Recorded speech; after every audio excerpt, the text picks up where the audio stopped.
선생님, 환자분께 전화가 왔습니다. 바다안 마을 이장님인데 중요한 소식이 있다고 하셔서요. 네, 알겠습니다. 꼭 전해드리겠습니다. 환자에게 말을 걸어보세요. 둥이가 돌아왔다고요. 모두가 죽었다고 생각했던 그 개가 어떻게든 마을로 돌아왔답니다. 간호사는 최 노인의 귀에 가까이 대고 작은 목소리로 말했습니다.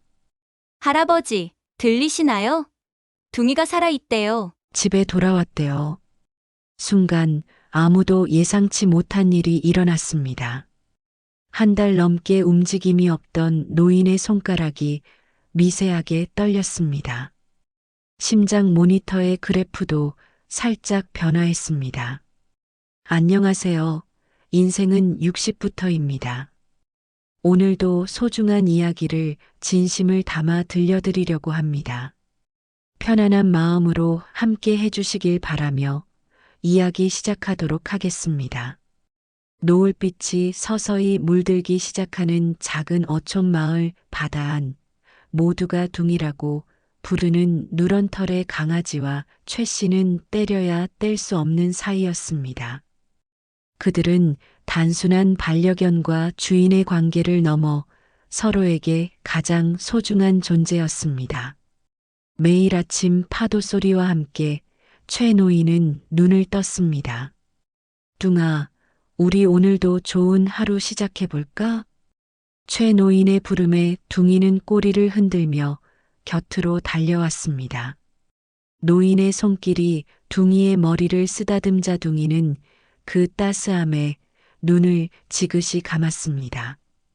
노인은 자신의 아침 식사보다 항상 둥이의 밥그릇을 먼저 채웠습니다. 갓 잡아온 생선 조각을 곁들인 사료를 그릇에 담으며 노인의 주름진 얼굴에 미소가 번졌습니다. 오늘은 특별히 고등어도 넣어줬다. 맛있게 먹어. 둥이와 노인의 하루 중 가장 소중한 시간은 바닷가 산책이었습니다. 윤기 없는 소금기 머리칼이 바람에 휘날리는 노인이 낡은 지팡이의 의지에 모래사장을 걸을 때 둥이는 그 속도에 완벽히 발걸음을 맞췄습니다. 빠르지도 느리지도 않게 노인의 곁을 지키며 때로는 앞서 뛰어가 조개 껍데기를 물어오기도 했습니다. 시장이 열리는 날은 그들에게 특별한 날이었습니다. 노인은 잡은 생선 몇 마리를 팔고 난 후 항상 둥이를 위해 따뜻한 어묵을 사왔습니다. 시장 상인들은 어르신과 개를 보며 정겨운 인사를 건넸고 둥이는 그 관심에 꼬리를 흔들며 화답했습니다. 할아버지, 오늘도 둥이랑 같이 오셨네요. 이 어묵 하나 더 드세요. 노인은 감사의 미소를 지으며 받은 어묵을 둥이와 나눠 먹었습니다. 한낮이 되면 그들은 마당의 오래된 나무 그늘 아래 함께 앉아 바다를 바라보았습니다. 둥이는 노인의 다리에 머리를 기대고 노인은 둥이의 등을 토닥이며 시간을 보냈습니다. 아무 말도 필요 없는 그 순간이 그들에게는 가장 평화로운 시간이었습니다. 바다안 마을 사람들은 종종 이렇게 말했습니다. 둥이 없인 할아버지도 할아버지 없인 둥이도 살 수 없을 거예요. 참 특별한 인연이지요. 저녁이 되면 둥이는 노인의 방 문턱을 베개 삼아 누웠습니다. 그렇게 하루가 끝나고 또 다른 하루가 시작되었지만 그들에게 중요한 건 함께하는 시간뿐이었습니다.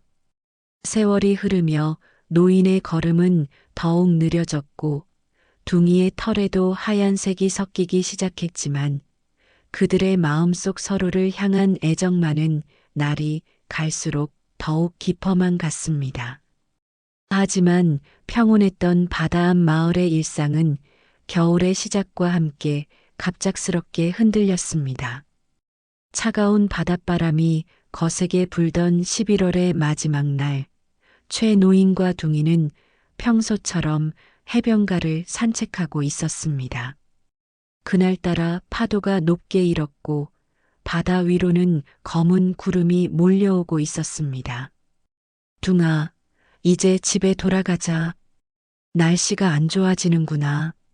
노인의 말에 둥이는 고개를 끄덕이듯 짖었지만 갑자기 바다 쪽에서 날아온 갈매기 소리에 흥분하여 모래사장을 따라 달리기 시작했습니다. 평소라면 곧 돌아왔겠지만 그날은 달랐습니다. 둥이는 바위 너머로 사라졌고 최노인은 지팡이의 의지에 천천히 그 뒤를 따랐습니다. 둥아, 어디 있니?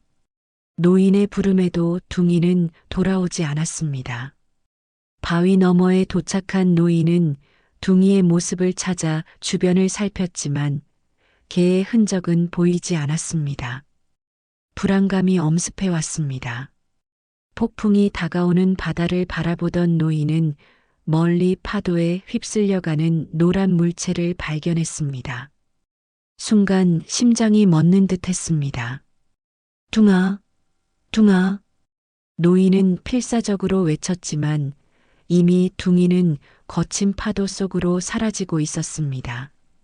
노인은 바다로 뛰어들려 했지만 나이든 몸은 그것을 허락하지 않았습니다. 순간 가슴에 찾아온 통증에 노인은 모래사장에 쓰러졌습니다. 지나가던 어부가 쓰러진 노인을 발견하고 급히 마을 보건소에 연락했습니다. 얼마 지나지 않아 구급차가 도착했고 의식을 잃은 노인은 병원으로 이송되었습니다. 마지막 순간까지 노인의 입에서는 둥이 라는 말만 흘러나왔습니다. 한편 둥이는 바다에 휩쓸려 멀리 섬으로 떠밀려 갔습니다. 거친 파도에 지친 몸으로 간신히 해안가에 도착했을 때 둥이는 이미 의식을 잃고 있었습니다. 다행히 섬에 사는 어부 부부가 해변을 지나다 둥이를 발견했습니다. 여보, 이게 아직 살아있어요. 빨리 데리고 들어가요. 어부 부부는 둥이를 자신들의 작은 오두막으로 데려갔습니다. 그들은 둥이의 몸을 말리고 따뜻하게 해주었습니다. 목걸이에서 둥이라는 이름과 바다암 마을의 주소를 확인했지만 폭풍으로 인해 당장 마을로 돌아갈 수 없었습니다. 둥이가 의식을 되찾은 것은 사흘이 지난 후였습니다. 눈을 뜬 둥이는 즉시 주변을 살폈습니다. 낯선 공간, 낯선 사람들, 그리고 가장 중요한 최노인의 부재가 둥이를 불안하게 만들었습니다. 어부 부부가 아무리 친절하게 대해도 둥이의 마음은 오직 주인에게로만 향했습니다. 이 녀석, 주인이 그리운가 봐요. 날씨가 좋아지면 마을로 데려다 줘야겠어요. 하지만 그의 겨울은 유난히 길고 혹독했습니다. 폭풍이 지나간 후에도 계속된 악천후로 섬과 육지를 오가는 배는 한 달 넘게 운항을 중단했습니다.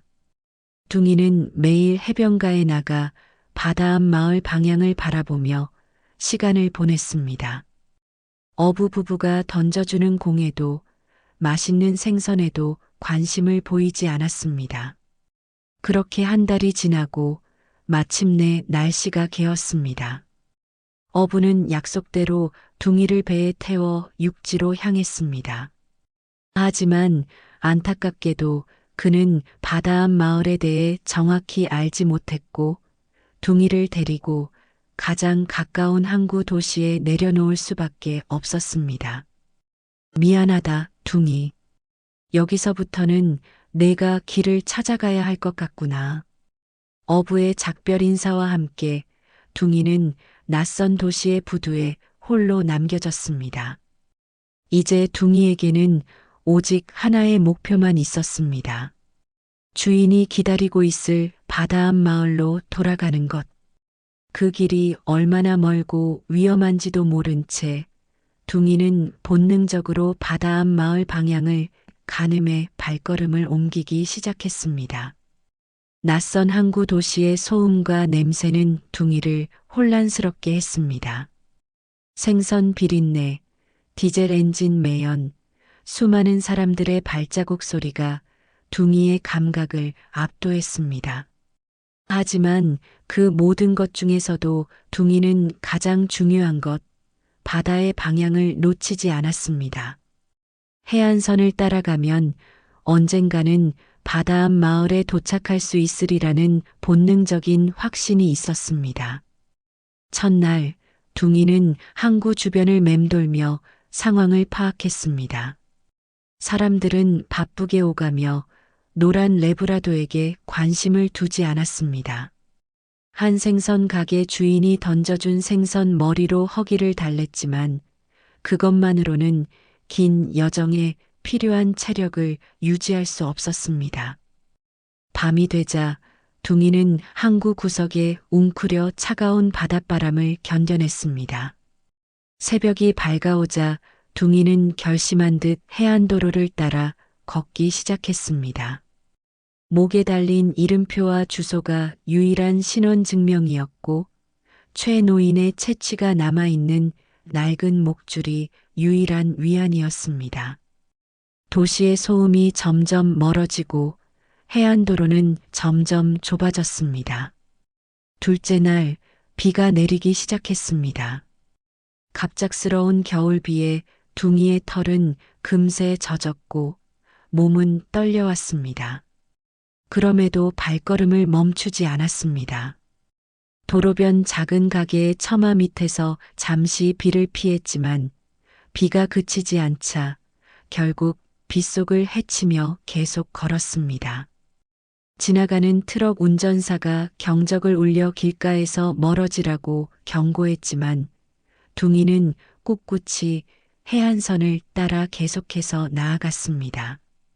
셋째 날 둥이의 발바닥은 거친 아스팔트에 닿아 상처가 나기 시작했습니다.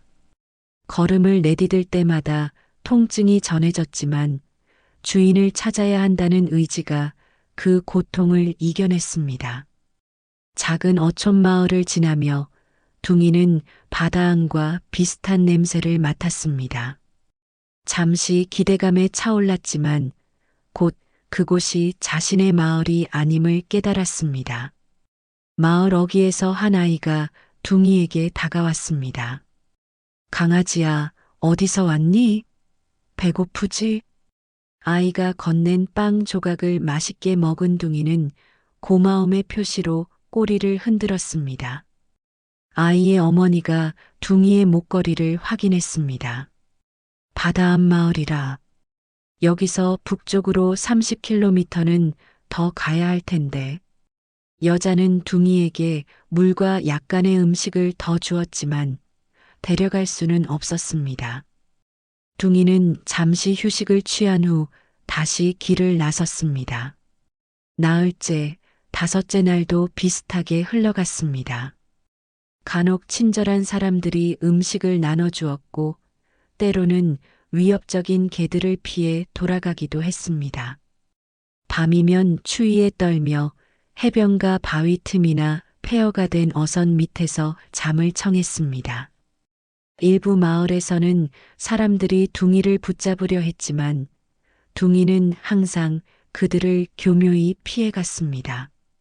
여섯째 날 아침, 둥이는 익숙한 바다 냄새를 맡았습니다. 바다 앞 마을 특유의 소금기와 해초향이 바람을 타고 전해졌습니다. 고통스러운 발걸음에도 속도를 내기 시작했습니다. 언덕을 넘어서자 드디어 멀리 바다 앞 마을의 윤곽이 보였습니다. 둥이의 심장은 빠르게 뛰기 시작했습니다.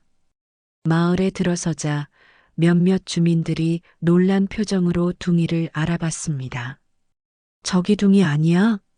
최 할아버지네게 살아있었네. 사람들이 모여들었지만 둥이는 그들에게 관심을 보이지 않았습니다. 오직 한 가지 목표, 주인의 집으로 달려가는 것만이 중요했습니다. 익숙한 길을 따라 둥이는 바다가 내려다 보이는 언덕 위 최 노인의 집에 도착했습니다. 집 앞에 도착한 둥이는 잠시 멈춰서서 숨을 고르고 주변을 살폈습니다. 한 달 넘게 비어있던 집은 조용했지만 옆집의 김할머니가 둥이를 발견하고 놀란 표정으로 다가왔습니다. 둥아, 정말 내가 맞구나. 최 할아버지가 돌아오셨다는 소식을 듣고 왔니? 둥이는 김할머니의 말에 고개를 갸웃거렸습니다. 그녀의 말을 이해하지 못했지만 최 할아버지라는 말에 귀가 쫑긋 섰습니다. 김할머니는 둥이의 망가진 모습을 보고 안타까워하며 물과 음식을 가져다 주었습니다. 불쌍한 녀석, 어디 갔다 이제 돌아온 거니? 최 할아버지는 내가 죽었다고 생각하시고 얼마나 슬퍼하셨는데.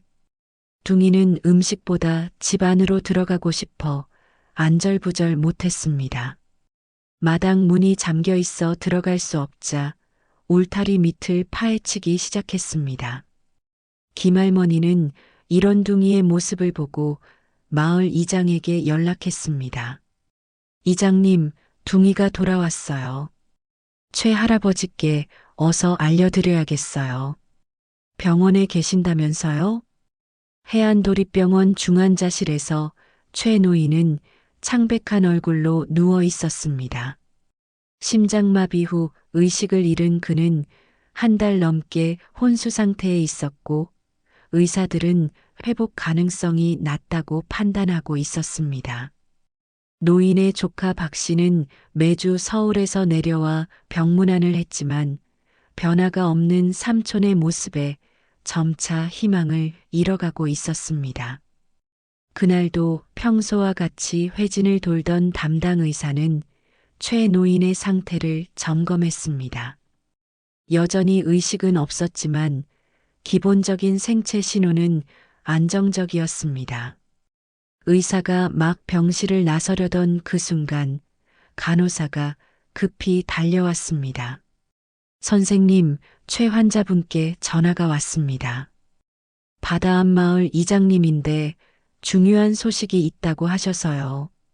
의사는 전화를 받았고 잠시 후 놀란 표정으로 고개를 끄덕였습니다. 네, 알겠습니다. 꼭 전해드리겠습니다. 전화를 끄는 의사는 간호사에게 손짓했습니다. 환자에게 말을 걸어보세요. 그에게 둥이가 돌아왔다고요. 모두가 죽었다고 생각했던 그 개가 어떻게든 마을로 돌아왔답니다. 간호사는 최 노인의 귀에 가까이 대고 작은 목소리로 말했습니다. 최 할아버지, 들리시나요? 둥이가 살아있대요. 집에 돌아왔대요. 순간 아무도 예상치 못한 일이 일어났습니다. 한 달 넘게 움직임이 없던 노인의 손가락이 미세하게 떨렸습니다. 심장 모니터의 그래프도 살짝 변화했습니다. 의사는 즉시 노인의 상태를 확인하기 시작했습니다. 반응이 있습니다. 의식이 돌아오려는 징후예요. 그날 저녁 병원 측은 박 씨에게 연락을 취했고 다음 날 아침 일찍 그는 병원에 도착했습니다. 의사는 그에게 상황을 설명했습니다. 어제 저녁부터 의식이 돌아오려는 반응이 보입니다. 아마도 반려견 소식이 자극이 된 것 같습니다. 환자분께 개의 존재가 매우 중요한 모양이에요. 박 씨는 깊은 생각에 잠겼다가 결심한 듯 말했습니다. 둥이를 병원에 데려올 수 있을까요? 의사는 병원 규정상 어렵다고 했지만 박 씨는 끈질기게 설득했습니다. 결국 의료진은 특별한 경우로 간주하여 짧은 면회를 허락했습니다. 다음 날 김할머니의 도움으로 둥이는 박 씨의 차에 실려 병원으로 향했습니다. 처음에 둥이는 낯선 사람과 차를 경계했지만 주인의 채취가 희미하게 남아있는 박 씨의 옷깃을 막고는 순순히 따랐습니다. 병원 주차장에 도착하자 둥이는 불안하게 주변을 살폈습니다. 일주일 동안의 고된 여정으로 몸은 지쳐 있었지만 주인을 만날 수 있다는 기대감에 눈빛은 반짝였습니다. 병원 측의 특별허가로 둥이는 최 노인의 병실로 안내되었습니다. 소독제와 약품 냄새가 가득한 복도를 지나 중환자실에 들어서자 둥이는 즉시 주인의 채취를 알아차렸습니다. 병상에 누워있는 노인을 발견한 순간 둥이는 잠시 움직이지 않았습니다. 호스와 장비들로 둘러싸인 노인의 모습은 예전에 건강했던 주인과 달랐기 때문입니다. 할아버지, 둥이가 왔어요. 정말 긴 여정을 거쳐 돌아왔답니다. 박 씨의 말에 둥이는 천천히 병상 쪽으로 다가갔습니다. 주인의 손가락이 미세하게 움직이는 것을 본 둥이는 몸을 낮추어 침대 옆에 앉았습니다. 그리고 조심스럽게 코를 내밀어 주인의 손을 하찼습니다. 그 순간 최 노인의 눈꺼풀이 떨렸습니다. 한 달 넘게 닫혀있던 눈이 천천히, 아주 천천히 열리기 시작했습니다. 흐릿한 시야로 노인은 자신의 손을 핥고 있는 노란 머리를 발견했습니다. 둥, 이, 희미한 목소리였지만 그 말에 둥이의 귀가 쫑긋 섰습니다. 둥이는 기쁨에 차작게 낑낑거렸고 꼬리는 침대를 두드릴 정도로 빠르게 흔들렸습니다. 의료진은 놀란 표정으로 환자의 상태를 확인하기 시작했습니다. 놀랍군요. 의식이 확실히 돌아오고 있어요. 박 씨의 눈에서는 눈물이 흘러내렸습니다. 한 달 넘게 기적을 기다렸는데 그 기적은 바로 둥이의 모습으로 찾아온 것입니다. 최 노인은 떨리는 손으로 둥이의 머리를 쓰다듬었습니다. 그의 입가에는 희미한 미소가 번졌습니다. 둥이는 주인의 손길에 머리를 부비며 그간의 그리움을 표현했습니다. 바다에 빠졌는데 어떻게? 노인의 희미한 물음에 박 씨가 대답했습니다. 둥이가 살아서 돌아왔어요, 삼촌. 아무도 어떻게 살아남았는지, 어떻게 집을 찾아왔는지 모르지만 분명 삼촌을 찾아 돌아온 거예요. 그 순간 모두가 인연의 끈이 얼마나 강한지를 느꼈습니다. 죽음의 문턱에서도 거친 바다와 먼 길에서도 그들은 서로를 향한 믿음을 잃지 않았고 결국 다시 만날 수 있었던 것입니다. 최 노인의 의식이 돌아온 후 회복은 느리지만 꾸준히 진행되었습니다. 의료진들은 이를 둥이 효과라고 부르며 경이로워했습니다. 병원 규정상 반려동물의 장기 체류는 불가능했지만 최 노인의 특별한 사례를 고려해 매일 오후 1시간씩 둥이의 방문을 허락했습니다.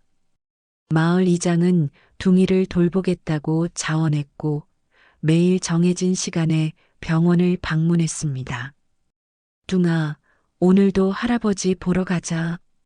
이장의 말에 둥이는 즉시 일어나 꼬리를 흔들었습니다. 이제는 병원의 모든 직원들이 둥이를 알아보고 반겼습니다. 최 노인의 방에 들어서면 둥이는 항상 같은 자리, 침대 옆 좁은 공간에 앉아 주인의 손길을 기다렸습니다. 3주가 지난 어느 날 의사는 최 노인에게 기쁜 소식을 전했습니다. 상태가 많이 좋아지셨습니다. 이제 일반 병실로 옮기실 수 있을 것 같아요. 중환자실에서 일반 병실로 옮겨진 최 노인은 이제 더 많은 시간을 둥이와 보낼 수 있게 되었습니다. 마을 주민들이 번갈아가며 병문안을 오기 시작했고 그들은 항상 둥이를 위한 간식도 잊지 않았습니다. 평소에 말이 없던 최 노인은 병문안 온 주민들에게 둥이의 충직함을 이야기하며 평소보다 많은 말을 했습니다. 둥이가 그 먼 바다를 건너 집을 찾아왔대요. 그게 나를 살린 거지.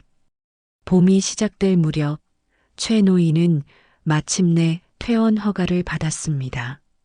하지만 의사는 걱정스러운 표정으로 말했습니다. 혼자 생활하기는 아직 어려우실 겁니다. 돌봄이 필요하세요. 노인의 건강 상태를 고려하면 요양원이 가장 적합했지만 그곳에는 둥이를 데려갈 수 없었습니다. 고민 끝에 마을 이장은 공동체의 힘을 모으기로 했습니다.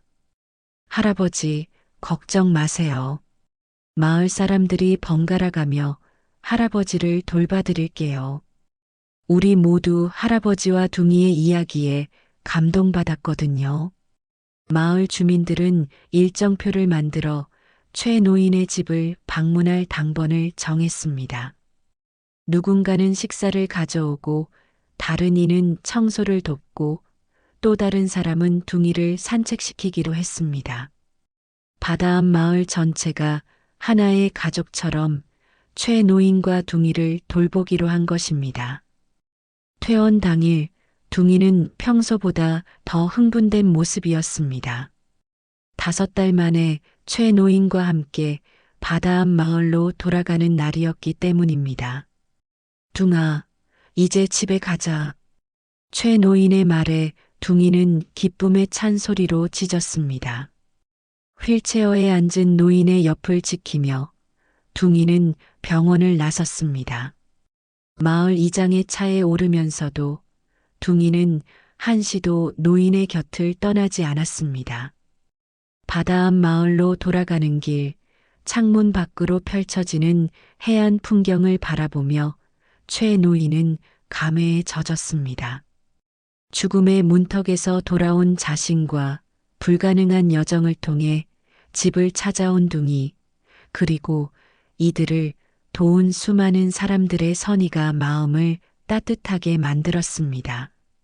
마을에 도착하자 주민들이 환영 현수막을 들고 기다리고 있었습니다. 김할머니, 어촌계장, 마을 아이들까지 모두 나와 있었습니다. 최 노인은 그들의 환대에 감사의 눈물을 흘렸습니다. 그러나 가장 감동적인 순간은 집에 도착했을 때였습니다. 둥이가 즉시 마당으로 뛰어들어 익숙한 곳들을 살피고 마치 우리 드디어 돌아왔어 라고 말하는 듯 기쁘게 짖었기 때문입니다.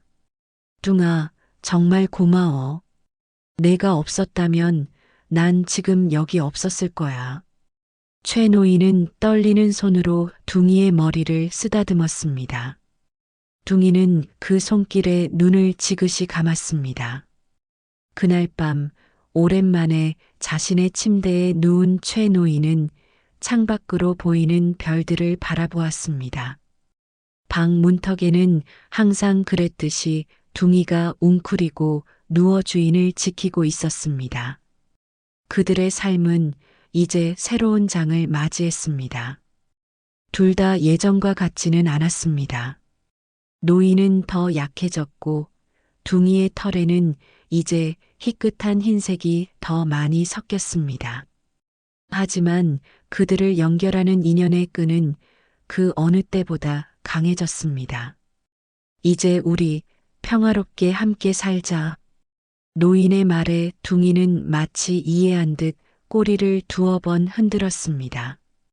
바다 소리를 배경으로 그들은 새로운 일상을 향한 첫밤을 맞이했습니다. 다음 날부터 마을 사람들의 도움으로 최 노인과 둥이의 새로운 생활이 시작되었습니다. 몸은 약해졌지만 마음은 더욱 강해진 노인과 위험천만한 여정 끝에 주인에게 돌아온 둥이의 이야기는 바다 앞 마을을 넘어 주변 지역에까지 퍼져나갔습니다. 사람들은 그들의 이야기에서 희망과 용기를 얻었고 둥이는 충직함의 상징이 되었습니다. 계절은 흘러 여름이 돌아왔습니다. 바다 앞 마을은 관광객들로 활기를 띠었고 해변에는 아이들의 웃음소리가 가득했습니다. 최 노인의 건강은 조금씩 나아졌지만 완전히 예전처럼 돌아가지는 못했습니다. 그는 이제 짧은 산책만 가능했고 예전처럼 바다에 나가 고기를 잡는 일은 꿈도 꿀 수 없었습니다. 하지만 노인의 얼굴에는 항상 감사의 미소가 머물렀습니다. 살아있다는 것 자체가 기적이었기 때문입니다. 둥이는 이제 노인의 그림자처럼 항상 곁을 지켰습니다. 노인이 앉으면 그 발치에 웅크리고 노인이 걸으면 속도에 맞춰 걸었습니다. 마을 사람들은 이런 둥이의 모습을 보며 감탄했고 종종 간식이나 쓰다듬을 선물로 주었습니다. 7월의 어느 맑은 날, 최 노인은 특별한 결심을 했습니다. 의사의 만류에도 불구하고 그는 둥이와 함께 바다를 보러 가기로 한 것입니다. 이장이 노인을 부축하고 둥이는 옆에서 천천히 걸었습니다. 세 사람은 바다가 내려다 보이는 언덕까지 올라갔습니다. 여기서 쉬었다 가시죠. 이장이 돗자리를 깔아주자 노인은 조심스레 앉았습니다. 둥이도 그 옆에 자리를 잡았습니다. 눈앞에 펼쳐진 푸른 바다는 그날처럼 거칠지 않고 잔잔했습니다. 최 노인은 깊은 숨을 들이마시며 바다 내음을 맡았습니다. 둥아, 저기 내가 떠내려갔던 곳이지. 노인의 말에 둥이는 귀를 쫑긋 세우고 바다를 바라보았습니다. 태양이 반사된 물결이 반짝이는 모습이 마치 그날의 기억을 되살리는 듯 했지만 둥이의 눈에는 두려움 대신 평온함이 깃들어 있었습니다. 그곳에서 노인은 처음으로 둥이에게 자신의 이야기를 들려주었습니다. 어떻게 바다에 휩쓸린 둥이를 잃고 절망했는지, 심장마비로 쓰러졌을 때 마지막 생각이 둥이였는지, 그리고 병원에서 둥이가 돌아왔다는 소식을 들었을 때 의식이 돌아왔는지에 대해 말입니다. 물론 둥이는 사람의 말을 완전히 이해할 수 없었지만 주인의 목소리에 담긴 감정은 느낄 수 있었습니다. 해가 지기 시작하자 노인은 주머니에서 작은 상자를 꺼냈습니다. 그 안에는 둥이의 낡은 목걸이와 비슷하지만 새 목걸이가 들어 있었습니다. 노인은 조심스럽게 둥이의 오래된 목걸이를 벗기고 새 것으로 바꿔주었습니다. 이제 더 이상 잃어버리지 말자. 새 목걸이에는 둥이의 이름과 주소가 새겨져 있었습니다. 둥이는 새 목걸이를 낯설어하며 머리를 흔들었지만 곧 익숙해졌습니다. 마을로 내려오는 길에 최 노인은 이장에게 조용히 말했습니다. 내가 만약 먼저 가게 되면 둥이를 잘 부탁해요. 이장은 그저 고개만 끄덕였습니다. 그들 모두 언젠가는 이별의 순간이 올 것임을 알고 있었지만 그 순간에 대해 생각하고 싶지 않았습니다. 가을이 깊어갈수록 최 노인의 건강은 다시 악화되기 시작했습니다. 걷는 것이 더 힘들어졌고 밤에는 기침으로 잠을 이루지 못했습니다. 하지만 그의 얼굴에서 미소는 사라지지 않았습니다. 그는 매일 아침 눈을 뜨면 옆에 있는 둥이를 바라보며 하루를 시작했고 밤에는 둥이의 머리를 쓰다듬으며 잠이 들었습니다. 마을 사람들은 노인의 상태를 걱정했지만 둥이만큼 예민하게 느끼는 사람은 없었습니다. 둥이는 주인의 건강이 나빠질수록 더 자주 노인의 얼굴을 살피고 더 가까이 붙어 있었습니다. 때로는 밤새 잠들지 않고 노인의 호흡을 지켜보기도 했습니다.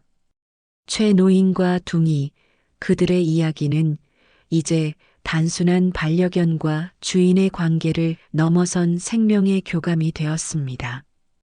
서로를 구한 두 영혼은 어떤 말보다 강한 유대로 연결되어 있었고 그 유대는 생의 마지막 순간까지도 변함없이 이어질 것이었습니다.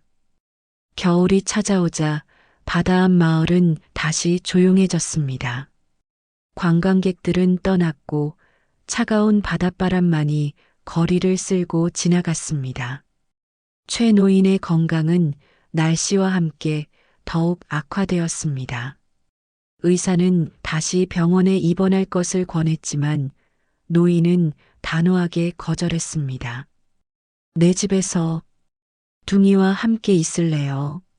12월에 첫눈이 내리던 날 마을 이장은 평소보다 일찍 최 노인의 집을 찾았습니다. 문을 열자 둥이가 불안한 눈빛으로 맞이했습니다. 평소와 달리 짖지 않고 낑낑거리는 소리만 냈습니다. 방에 들어서자 최 노인은 평소보다 더 창백한 얼굴로 누워 있었습니다. 괜찮으세요, 할아버지? 이장의 물음에 노인은 힘겹게 눈을 떴습니다. 그의 호흡은 가늘고 불규칙했습니다. 이장은 즉시 마을 보건소에 연락했고 의사가 도착하자 노인의 상태를 확인했습니다. 폐렴이 심해졌습니다. 즉시 병원으로 옮겨야 해요. 하지만 최 노인은 고개를 저었습니다. 그는 더 이상 병원에 가고 싶지 않다고 집에서 마지막을 맞이하고 싶다고 말했습니다. 둥이는 이 모든 대화를 들으며 주인의 침대 옆에 웅크리고 앉아 있었습니다. 노인은 떨리는 손을 뻗어 둥이의 머리를 쓰다듬었습니다. 둥아, 미안하다. 이번엔 내가 먼저 가야겠구나. 의사는 할 수 있는 최선의 치료를 제공하기로 했고 마을 이장은 24시간 누군가가 노인을 돌볼 수 있도록 주민들을 조직했습니다. 하지만 모두가 알고 있었습니다. 이제 시간이 얼마 남지 않았다는 것을. 그날 밤 둥이는 한시도 주인의 곁을 떠나지 않았습니다. 평소와 달리 침대 위에 올라가 노인의 옆에 웅크리고 누웠습니다. 노인은 이를 말리지 않았고 오히려 둥이를 더 가까이 끌어당겼습니다. 창밖으로 눈이 계속해서 내렸고 바다의 파도 소리가 멀리서 들려왔습니다. 둥아, 내가 있어. 행복했다. 노인의 목소리는 점점 작아졌고 둥이는 그 말을 듣고 주인의 손을 조심스럽게 하찼습니다. 그들은 그렇게 밤을 보냈고 새벽녘에 최 노인은 마지막 숨을 내쉬었습니다. 둥이는 그 순간을 알았습니다. 주인의 가슴에서 더 이상 심장 소리가 들리지 않았기 때문입니다. 아침이 되어 이장이 도착했을 때 둥이는 여전히 노인의 곁에 누워 있었습니다. 이장은 슬픔에 잠긴 채 마을 사람들에게 소식을 전했고 장례 준비가 시작되었습니다. 장례식은 바다 앞 마을 공동체 회관에서 열렸습니다. 노인의 영정사진이 중앙에 놓였고 꽃으로 장식된 제단이 마련되었습니다. 마을 사람들은 모두 검은 옷을 입고 모였고 둥이도 새 목걸이를 단정히 하고 자리에 함께했습니다. 그는 영정사진 앞에 조용히 앉아 마치 경비병처럼 지켰습니다. 최 할아버지와 둥이의 이야기는 우리 마을의 전설이 되었습니다. 서로를 향한 그들의 헌신과 사랑은 우리 모두에게 큰 가르침을 주었습니다. 이장의 추도사가 끝나고 사람들이 하나둘 자리를 떠났습니다. 하지만 둥이는 그 자리를 지켰습니다. 밤이 되어도 영정사진 앞에서 움직이지 않았습니다. 마을 사람들은 교대로 둥이에게 음식과 물을 가져다 주었지만 그는 거의 손대지 않았습니다. 이틀이 지난 후 최 노인의 시신은 화장되어 바다가 보이는 납골 땅에 안치되었습니다. 둥이는 그 과정 내내 함께했고 납골 땅에서도 오랫동안 자리를 떠나지 않았습니다. 마을 사람들은 둥이를 데리고 가려 했지만 그는 완강하게 거부했습니다. 결국 이장은 마을의 협의 끝에 특별한 결정을 내렸습니다. 납골당 옆에 작은 오두막을 지어 둥이가 머물 수 있게 했습니다. 둥이는 그곳에서 주인의 영혼을 지키는 수호자가 되었습니다. 매일 아침 납골당을 향해 고개를 숙이고 저녁에는 바다를 향해 앉아 노을을 바라보았습니다. 마을 사람들은 번갈아가며 둥이에게 먹이를 주고 돌봤습니다. 그들에게 둥이는 단순한 개가 아니라 최노인의 연장선이자 마을의 자랑이 되었습니다. 아이들은 학교 숙제로 둥이와 최노인의 이야기를 쓰기도 했고 멀리서 온 사람들은 이 감동적인 이야기를 듣기 위해 바다 앞 마을을 찾기 시작했습니다. 봄이 다시 찾아왔을 때 둥이의 모습은 많이 달라졌습니다. 노란 털에 흰색이 더 많이 섞였고 걸음걸이도 예전보다 느려졌습니다. 하지만 그의 눈빛만은 여전히 맑고 충직했습니다. 최노인을 향한 그리움은 계속되었지만 이제 그 그리움은 슬픔보다는 평온한 기다림으로 바뀌어 있었습니다.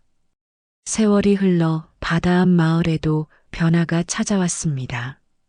작은 어촌이었던 마을은 둥이와 최노인의 이야기가 널리 알려지면서 사람들이 찾아오는 관광지가 되었습니다. 납골당 주변에는 작은 기념관이 세워졌고 둥이의 오두막은 마을의 명소가 되었습니다.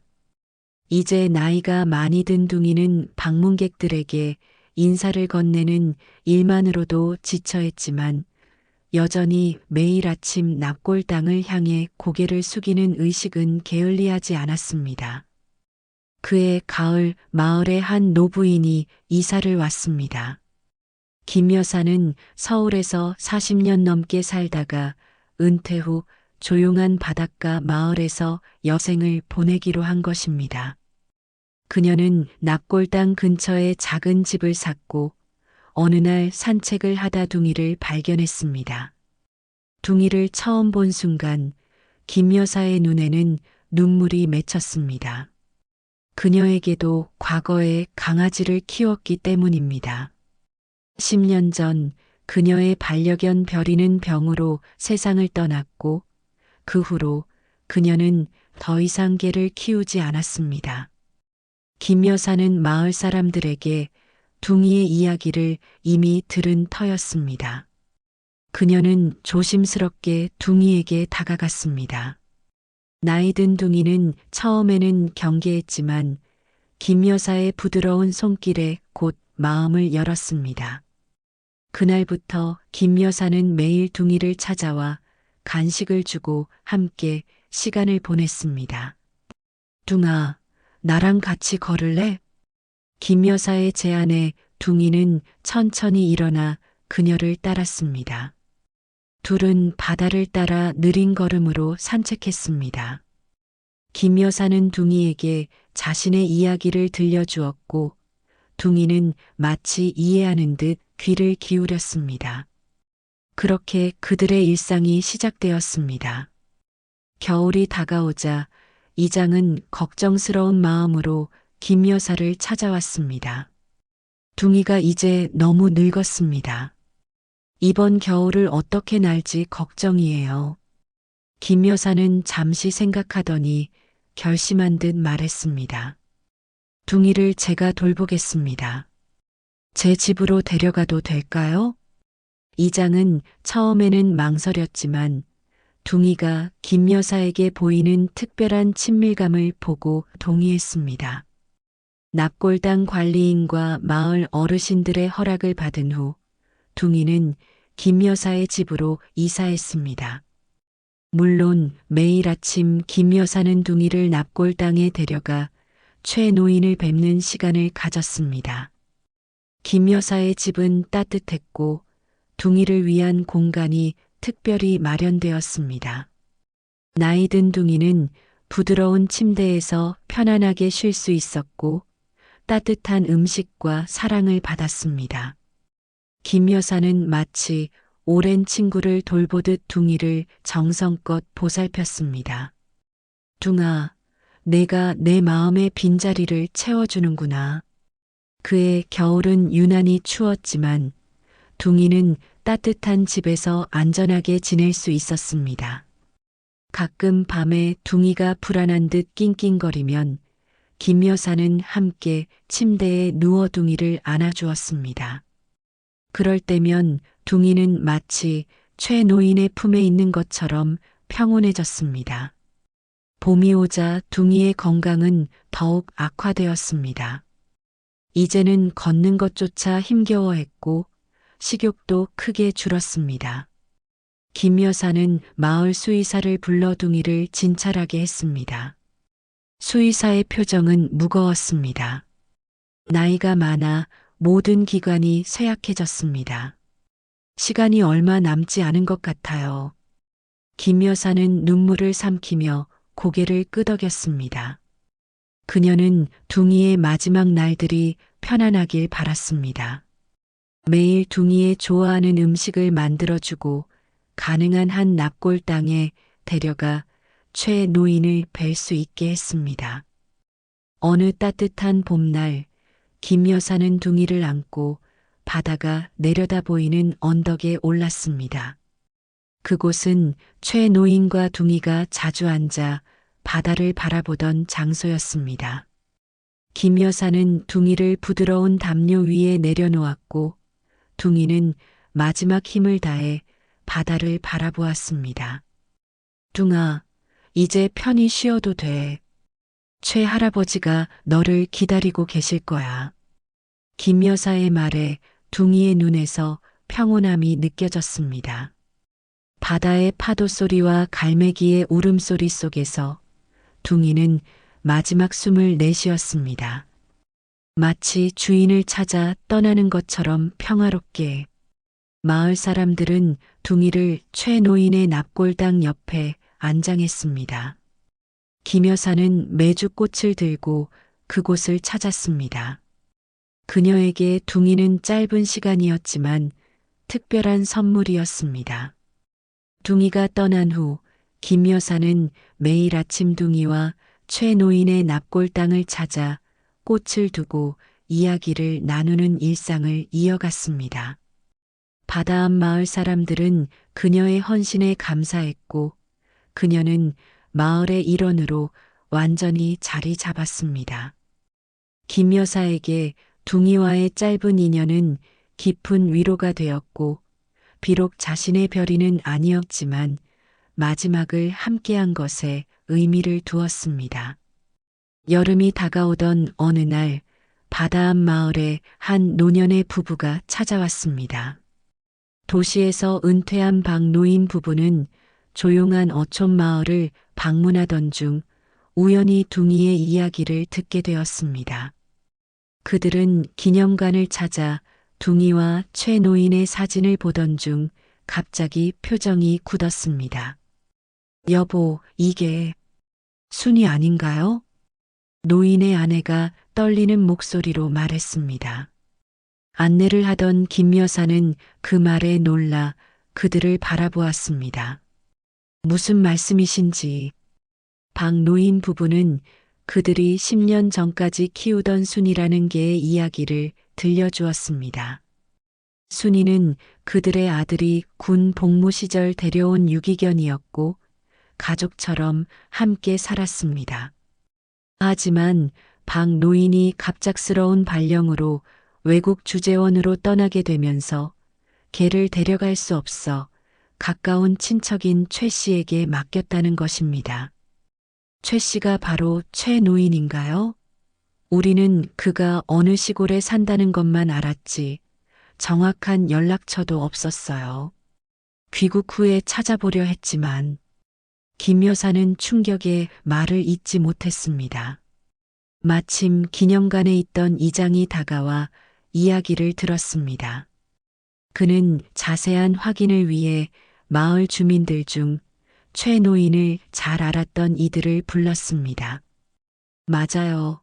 최 할아버지가 말하길 둥이는 원래 순이었다고 해요. 친척이 맡겼다고 했고 둥이라고 이름을 바꿔 부른 건 최 할아버지였어요. 오래된 주민의 증언에 박 노인 부부는 눈물을 흘렸습니다. 그들이 10년 넘게 찾아 헤매던 순이가 바로 둥이였던 것입니다. 또한 둥이가 폭풍 속에서 살아남아 병원까지 찾아간 이유도 더욱 명확해졌습니다. 순이는 어릴 때부터 길 찾기에 특별한 재능이 있었고 한번 가본 곳은 절대 잊지 않는 놀라운 기억력을 가졌다고 합니다. 우리가 떠나기 전 순이를 데리고 병원 검진을 자주 갔었어요. 아마 그 기억이 박노인 부부의 이야기를 들은 마을 사람들은 놀라움을 감추지 못했습니다. 둥이, 그러니까 원래 이름인 순이의 이야기는 이제 더욱 특별해졌습니다. 두 가정을 모두 사랑했고 두 번째 가정이 된 최 노인을 위해 목숨을 걸고 바다를 건넌 충직한 개의 이야기는 더욱 감동적으로 다가왔습니다. 김 여사는 박 노인 부부를 둥이의 납골 땅으로 안내했습니다. 그들은 오랜 시간이 지나 비로소 찾게 된 순이의 앞에서 잠시 말없이 서 있었습니다. 순이야, 미안해. 내가 이런 대단한 일을 했을 줄은. 박 노인이 떨리는 목소리로 말했습니다. 그의 아내는 작은 목걸이를 꺼내 납골당 앞에 놓았습니다. 그것은 순이가 어릴 때 하던 첫 번째 목걸이였습니다. 이제야 돌려줄 수 있구나. 김 여사는 그들의 슬픔과 회한을 이해했습니다. 그녀 역시 별이를 잃은 후 오랫동안 자책했기 때문입니다. 그날 저녁 김 여사는 박 노인 부부를 자신의 집으로 초대했습니다.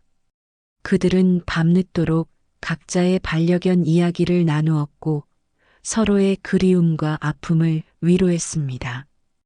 다음 날 박 노인 부부는 마을 이장과 주민들에게 제안을 했습니다. 저희가 바다 앞 마을에 정착하고 싶습니다.